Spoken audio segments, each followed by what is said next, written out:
Bueno, para mí es un gusto presentar a Nelly. Nelly es una profesional excelente que tenemos en el equipo del Ministerio de Salud. Es la persona que lidera todo este proceso de educación para la salud y ha acompañado varios escenarios. Es un gusto tener acá a Nelly en este espacio. Nelly es socióloga de la Universidad del Valle.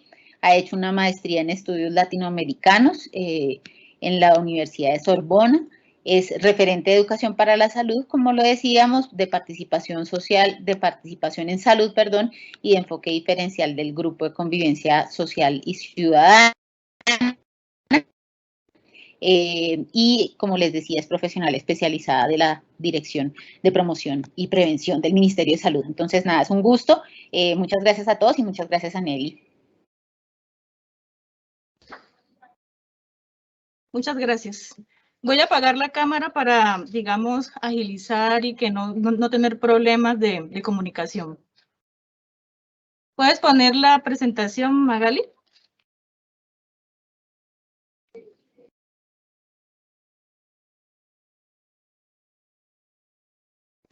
Ya estaba compartida, ¿la vuelvo a compartir? Sí, porque no la estoy viendo.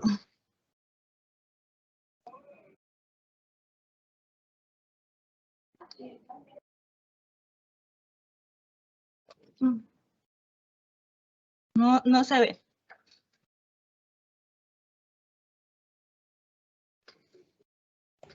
¿Puedes verla ahí? Sí, entonces, ya, sí, listo. Entonces puedes bajar, estamos en la presentación, bueno. Muy buenos días entonces a todos y todas. Yo voy a exponer lo que tiene que ver con el marco conceptual y epistemológico de la educación para la salud. Por favor, la siguiente. Digamos que para hablar de educación para la salud es importante referirnos o acercarnos a los conceptos de información, comunicación y educación. Siguiente. Tomando en cuenta entonces que en este caso la información tiene como fin aportar al individuo conocimientos, ideas y hechos que se ignoran o no se tienen idea de su existencia. Siguiente, la educación estaría más relacionado con un proceso de aprendizaje con el fin de adquirir competencias y o valores que se juzgue deseables. Siguiente, y la comunicación estaría relacionado con el intercambio de mensajes entre un emisor y un receptor. Pero, ¿por qué iniciamos esta digamos, exposición con estos tres conceptos? Porque digamos que estos tres conceptos, que en muchos casos se ha denominado como IEC, es lo que hasta hace una época transversalizaba lo que era el cuidado de la salud en las comunidades, o era lo que nos decían los lineamientos que teníamos que hacer en relación al cuidado de la salud. Y normalmente lo que llamábamos IEC, terminaba convirtiéndose, en términos generales, en proveer información de medidas preventivas a las comunidades para el cuidado de la salud en determinados eventos.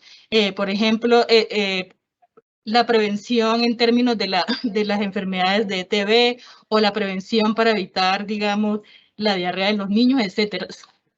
¿Se fue la presentación, Magali?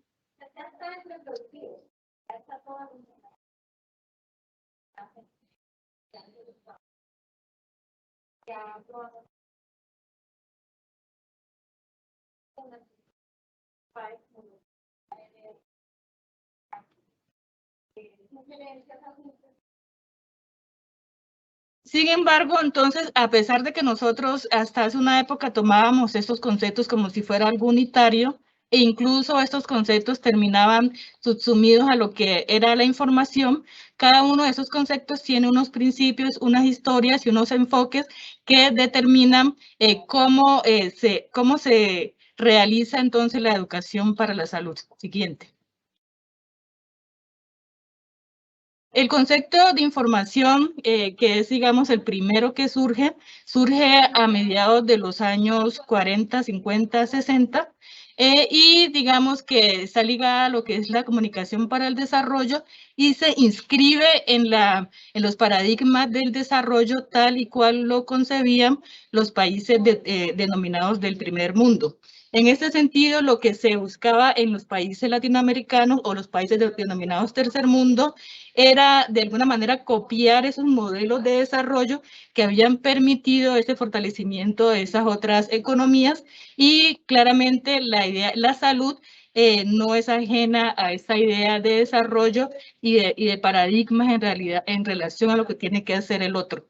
En este caso, el paradigma está definido desde la idea de que hay una persona que suministra la información, un experto, puede ser un médico o un personal de salud, para que los otros comunidades o individuos lo ingieran para poder de alguna manera proteger su salud.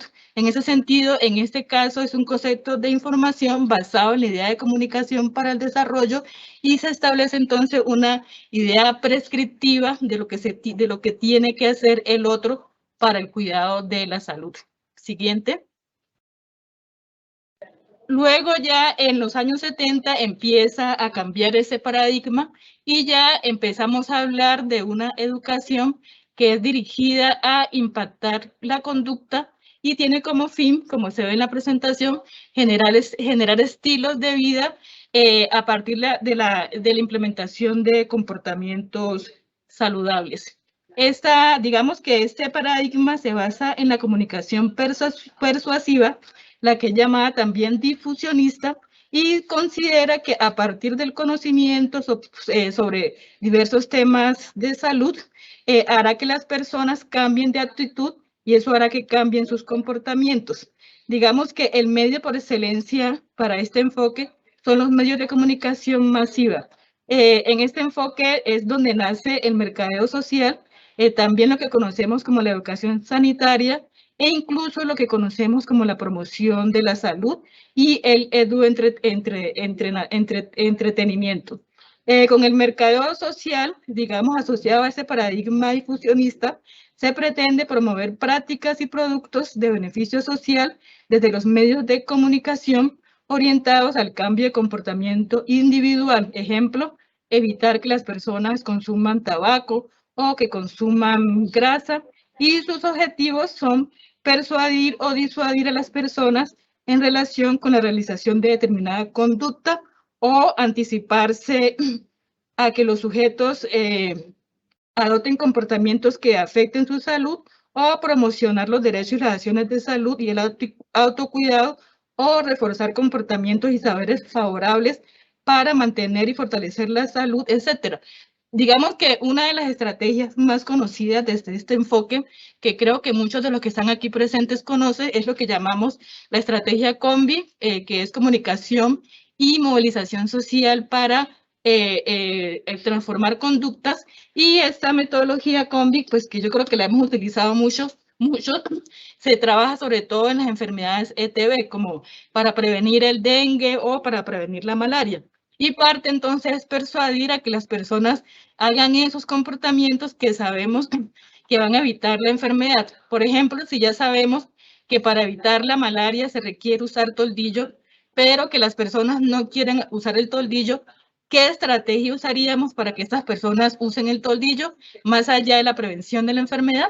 Puede ser que una de las estrategias sea, por ejemplo, la prevención digamos, de acceder en terrenos, digamos, en espacios que son de campo, que se entre a la cama un bicho, otro bicho, una serpiente, es decir, se generan estrategias que permitan sensibilizar, pero también lograr que la persona haga ese comportamiento que se requiera para prevenir esa enfermedad. Siguiente. Esa sería entonces la educación dirigida al cambio de conducta. Digamos que en esas dos, tanto en la información como en esa educación dirigida al cambio de conducta, hay unos modelos también de comunicación, ¿no? Que también están atravesados por esos desarrollos, ese paradigma desarrollista económico. Entonces, en los 40, el objetivo, como les decía, es socializar ese modelo del país desarrollado como una píldora. Ya en los 50, pues miramos que está el cambio de conducta que les acabo de explicar, y ya en los 80-90 esta comunicación para la salud ya adquiere un paradigma mucho más alternativo y se toma a Paulo Freire como un modelo pedagógico donde la comunicación se orienta al empoderamiento y a la autodeterminación. Para la definición de un propio modelo de desarrollo, en este caso sería más un modelo de desarrollo desde la perspectiva latinoamericana. Siguiente. Entonces, cada uno de esos modelos o de esos paradigmas trae consigo unos modelos pedagógicos y unos modelos de comunicación. Entonces, sabemos que los modelos pueden ser exógenos o endógenos. Exógenos planteados desde afuera, sea desde la idea de la píldora de la comunicación, o sea, desde la idea, digamos, de alguna manera manipular al otro para que haga una determinada conducta, o endógeno, que parte de las percepciones e intereses de los propios destinatarios. Igualmente, esos modelos determinan que el otro sea visto como un objeto o como un sujeto, un objeto de conocimiento o un objeto de las acciones, o un sujeto que finalmente tendrá la autonomía de definir sus acciones, y cada uno de esos modelos, por tanto, también hace un énfasis bien en el contenido o en el efecto o en el proceso. Entonces, digamos que la educación que es basada en la información tiene como, digamos, el acento lo pone en el contenido, es decir, que la gente sepa cuáles son las causas que generan, por ejemplo, la malaria, y por tanto, a partir de allí, qué tiene que hacer y que lo haga tal cual lo está diciendo el personal de salud. Ese sería, pues, el primer modelo. Y, obviamente, el otro es visto como un objeto, o sea, para el conocimiento. El segundo modelo, que sería que pone el acento en el efecto, y como ya sabemos, el objetivo es el comportamiento, porque se supone que ese comportamiento hará que de alguna manera bajen los índices de determinadas enfermedades en los territorios. El otro, en todo caso, es visto como objeto porque finalmente también hay una especie de manipulación para la acción.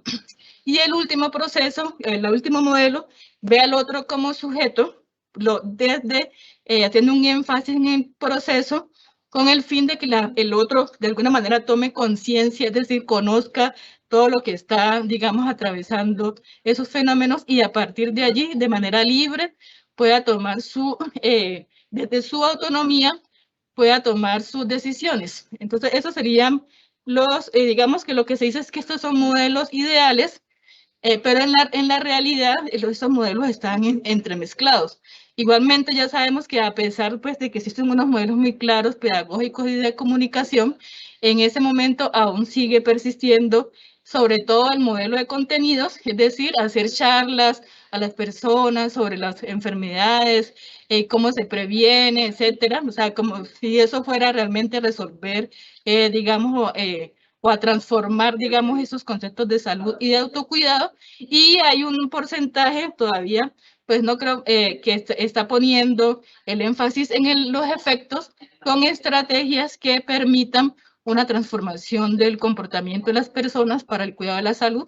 Y creo sí que muchísimo menos estamos haciendo una educación para la salud vista como un proceso.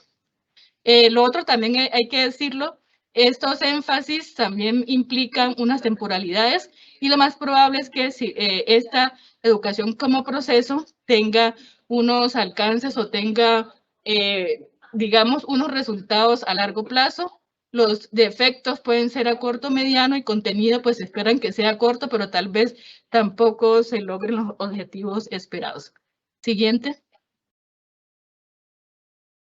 En todo caso, desde el ministerio y parte, pues, de lo que ya expuso la doctora Mónica, hay unos fundamentos pedagógicos que sustentan esta educación para la salud.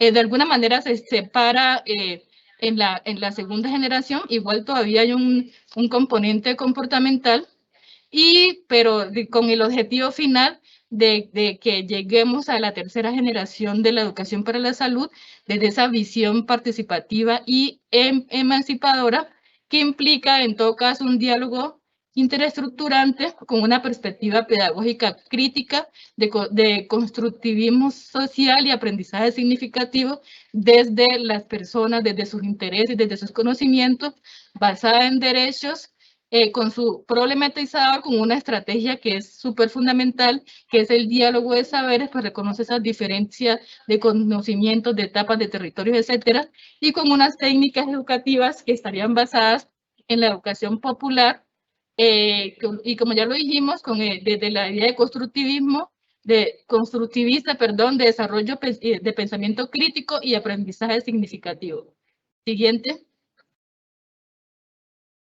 Y claramente, entonces, esa educación para la salud, como la concebimos desde la desde la educación para la salud como proceso, está definitivamente atravesada por estos enfoques que ya de alguna manera Mónica nos habló de ellos, bueno, sí nos habló, y digamos que son estos enfoques lo que nos ubicarían en la educación como proceso, donde se ve el otro como sujeto y donde claramente pues estos resultados son a largo plazo, pero son resultados consistentes con una mirada integral y de desarrollo y viendo al otro como sujeto. Cada uno de estos enfoques nos permiten entonces trabajar estas perspectivas. Tenemos desde el enfoque de que es de desarrollo humano basado en derechos, donde el fin último es la agencia, fortalecer la agencia y las capacidades de las personas, o el enfoque diferencial, que implica o se basa en los principios de igualdad, interculturalidad, diversidad, integralidad e inclusión, o el enfoque de género, que digamos parte de que hay unas relaciones entre hombres y mujeres que generan unas relaciones de poder y cómo de alguna manera podemos nosotros desde estos acercamientos tener unas miradas mucho más igualitarias con respecto a las acciones que se realizan en los espacios, o al enfoque de desarrollo humano que se enfoca en las libertades humanas, el enfoque de curso de vida que ya sabemos que está atravesado por las trayectorias de vida y las ventanas de oportunidad en cada uno de los sujetos, el enfoque ecológico que establece las relaciones entre individuos, los grupos y sus entornos, el enfoque determinante social que define, está atravesado por las circunstancias sociales, económicas y de poder que determinan la salud de los individuos, y el enfoque de salud familiar y comunitaria que asume como la salud como el resultado de las interacciones individuales y familiares. Cuando nosotros nos paramos en estos enfoques, es cuando entendemos la importancia de una educación que mira el otro como sujeto, desde un proceso y que realmente pretende esas transformaciones sociales a partir, digamos, de estas interacciones en educación para la salud. Siguiente. Este es el concepto que ha definido el Ministerio de Educación para la Salud. Aquí está, es un proceso pedagógico, dialógico e intencionado de construcción de conocimiento y aprendizaje que, mediante el diálogo de saberes, pretende construir o fortalecer el potencial de las personas, familias, comunidades y organizaciones para promover el cuidado de la salud, gestionar el riesgo en salud y transformar positivamente los entornos en los que se desenvuelven sus vidas. Así como lo decía Mónica hace un momento, entonces este concepto implica que la educación para la salud tiene que aportar al desarrollo humano, tiene que generar una garantía del derecho a la salud, educar en derechos, tiene que estar orientada al desarrollo de los sujetos y al desarrollo de las capacidades para el cuidado y para el mejoramiento de la calidad de vida de las personas. Siguiente. Aquí miramos entonces la línea temporal de lo que han sido esos paradigmas de educación para la salud, digamos ya como un resumen, donde miramos pues el primero a mediados del siglo XX, que se ve, digamos, la salud o el cuidado de la salud o la educación, digamos, como una píldora o receta que se ingiere siguiendo las instrucciones a rajatabla del personal de salud. En los 70, pues que estamos viendo la orientación al cambio de conducta desde la persuasión para que las personas de alguna manera hagan o establezcan esas conductas que puede para la prevención de diferentes enfermedades. En los 80, pues ya nos metemos en lo que es la construcción del sujeto, donde el énfasis es la creación de capacidad, y algunos autores ya están hablando incluso de un nuevo paradigma que inicia en los 2000, que se llama Educación y Comunicación para el Cambio Social. Siguiente.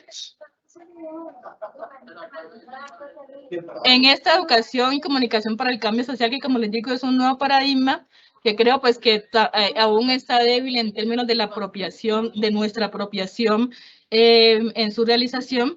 Este paradigma incentiva la interpretación del individuo desde su propia realidad, fomentando una conciencia social donde la distribución del poder es su fin. Digamos que en este paradigma no es ni el comportamiento ni la capacidad individual lo importante, sino las transformaciones en las estructuras sociales como base para mejorar en la calidad de vida. Siguiente. Y aquí miraríamos entonces esas diferencias que existen en este modelo, digamos que es el que estaría presente, que es el de Educación y Comunicación para el Desarrollo, y este modelo, Educación y Comunicación para el Cambio Social. Desde la Educación y Comunicación para el Desarrollo, digamos que ya sabemos que el paradigma desde los 40 fue el concepto de desarrollo, solo que tanto en los mediados de los 40 como los 70 era el desarrollo exógeno. Luego ya, digamos, en los 80 lo que se mira es el desarrollo endógeno desde esa perspectiva, por ejemplo, latinoamericana. Aquí, en esta base de ese paradigma, tenemos que el objetivo es generar un proceso de comprensión de nuestras vidas, contribuir al conocimiento de las formas en que las condiciones socioculturales, digamos, definen la vida o determinan esas situaciones sociales, económicas y de salud. También en este paradigma de Educación y Comunicación para el Desarrollo está contribuir al desarrollo de la autoestima a partir de la creación de capacidad en valores y destrezas para contribuir a que las personas sean responsables de sus actos, fomentar la participación de las personas en propuestas para el cambio, aumentar las competencias cognitivas, actitudinales y efectivas para que puedan contribuir a la transformación de los aspectos negativos de los entornos y contribuir al desarrollo humano desde el punto de vista individual y comunitario. Y digamos que finalmente la base de este paradigma es el sujeto y su capacidad de elegir, que igual digamos que es lo fundamental y sigue siendo fundamental. En ese nuevo paradigma que digamos que estamos viendo que igual aún no está muy asentado, pero que algunos autores están hablando de él, es la Educación y Comunicación para el Cambio Social, ¿qué es lo que se define? Que primar la horizontalidad, es decir, que sean los pueblos como actores dinámicos que participen activamente en el proceso de cambio social, asumiendo el control de los instrumentos y contenidos de la comunicación, que sea un proceso y no una campaña, es decir, que todo sea producto de un diálogo y de la participación democrática, que se vean esos resultados a largo plazo, que eso, digamos, es lo más complejo, porque digamos que sabemos que a nivel institucional hay unos plazos muy definidos contractuales, etcétera, que es tan, digamos, complejo el tema de los plazos, que hacemos procesos 2 meses, se terminan, porque así, digamos, está ya la cuestión contractual, al próximo año, a los 8 meses, volvemos un proceso, es decir, no hay una continuidad en los procesos que realmente defina una consolidación de resultados. Lo que nos está hablando aquí es que estos procesos tienen que ser a largo plazo, concebidos como un proceso a largo plazo que requieren de cierto tiempo para que el pueblo pueda apropiarse de ellos. Digamos que es súper fundamental eso del plazo y la continuidad de las acciones que permitan realmente que haya un resultado en las acciones.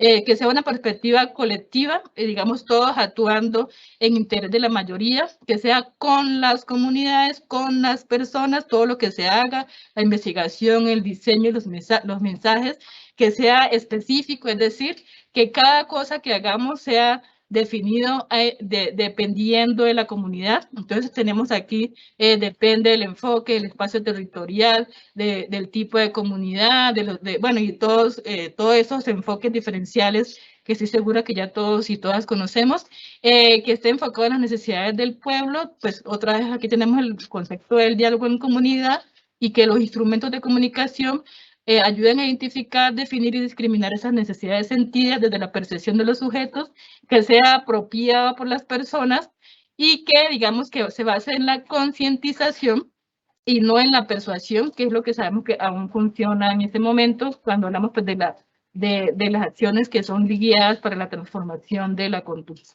Y todo esto es lo que se llamaría transformación social. Digamos que de alguna manera ahorita, en este momento, habría una mistura entre esto, el sujeto y su capacidad de elegir, y algunas acciones que creo yo que algunos están haciendo en términos de la educación para la transformación y el cambio social. ¿Continuamos? Finalmente, estos son los objetivos en salud que tenemos, que es influir sobre las decisiones y prácticas de las personas, si está allí, aumentar la demanda de los servicios en salud, la construcción colectiva de un conocimiento de diálogo de saberes, el fortalecimiento de esas capacidades familiares y comunitarias para la promoción de la salud y, sobre todo, contribuir a la transformación de esas estructuras sociales para mejorar las condiciones de vida. Siguiente. Y eso, todo esto hace que estos conceptos que hemos utilizado de manera indistinta tomen